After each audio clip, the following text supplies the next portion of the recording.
மக்களே ஊருக்கு போனேன்னு சொன்னேன் பார்த்தீங்களா நேற்று. அவ்வளோ தூரம் போயிட்டு நம்ம காயல்பட்டினம் பீச் பார்க்கலன்னா எப்படி? அதனால் நான் எங்கள் அண்ணன் மச்சி 3 பேருமே பீச்சுக்கு போயிட்டோம். அங்கே வந்துட்டு பார்த்திங்கன்னா ஃப்ரண்ட்லேயே வந்து தென்னங்குருத்து விற்பாங்க.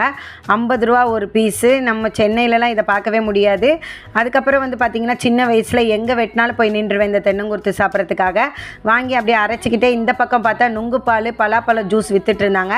அதையும் வாங்கி குடித்தேன். செம்ம டேஸ்ட்டாக இருந்தது. அப்படியே உள்ளே என்ட்ரு ஆகிட்டோம். அதுக்கு முன்னாடி நம்ம காயல்பட்டினத்தை பற்றி சொல்லி ஆகணும். அங்கே வந்துட்டு போலீஸ் ஸ்டேஷனே கிடையாது. அதே மாதிரி பார்த்திங்கன்னா பீச்சில் பாருங்கள் குப்பையே இல்லை மக்களே. நம்ம மெரினா பீச்சில் நம்ம தான் ரொம்ப தப்பு செய்கிறோம், குப்பைலாம் போட்டு.